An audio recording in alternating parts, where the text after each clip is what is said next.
السلام عليكم احبابي الكرام، عساكم بخير، كل سنه وانتم طيبين بعد رجوعنا من عيد الفطر المبارك. النهارده هكلمكم على نقطه كده مخوفه ناس كتير وكانوا اتكلموا معايا فيها. تعالوا بينا هنعرف هنتكلم على ايه النهارده وايه النقطه اللي هسيرها في الفيديو ده. اتفضلوا.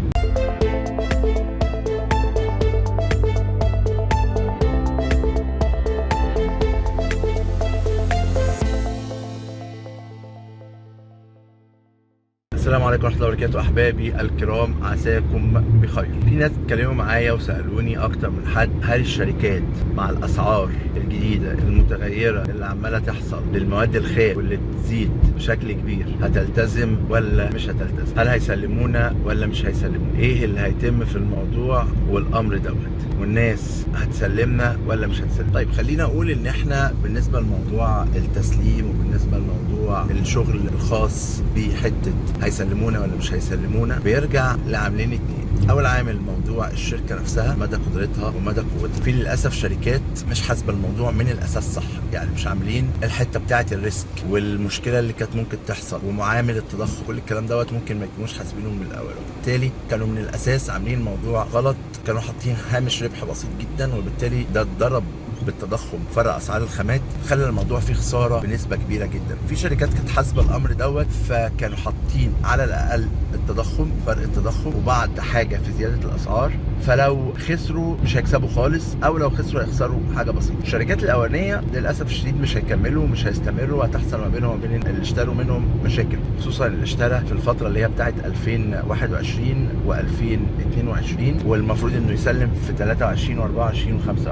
فدي مشكله كبيره هتواجه الناس اللي ما كانتش حاسبه الموضوع ده كويس. يمكن دلوقتي بدات الناس تاخد بالها، فاللي بيشتري النهارده في اسعار 23 بدات الناس تاخد بالها وتزود الاسعار وتعمل حساب الفرق دوت اللي بيحصل وفرق زياده الاسعار بشكل كبير. المشكله بس ان في بعض الشركات للاسف برضو في الفتره ديت برضو مش بتزود الاسعار بالمعدل الطبيعي، بس هم بيعملوا حاجه كده ذكيه تبقى الناس واخده بالها منها، اللي هي فكره نسبه التحميل. يعني ايه؟ يعني بيحمل بنسبه زياده. يعني الشقه مثلا بيبيعها لك مثلا لو شقتين في الدور بيبيع لك الشقه 160 متر وهي المفروض 155 متر، يعني بدل ما يحمل 25% بيحمل 30%. في طريقتين لنسب التحميل، 25% او 30%. انا كنت قلتها وشرحتها في فيديو قبل كده، برضو لو حد عايز يفهمها اطلبوها مني وانا اعملها لكم فيديو جديد، مفيش مشكله يعني. لكن الفكره في ايه؟ ان هو ممكن يبيع لك المتر ابو 13 اللي الشركات بتبيعه لك و14 و15، يبيعه لك ب 10 مثلا وب 11، بس بيروح عامل فرق نسبه تحميل، فيفرق مع الشقه 5 متر 6 متر، بحيث ان في الحاله ال 6 7 متر دولت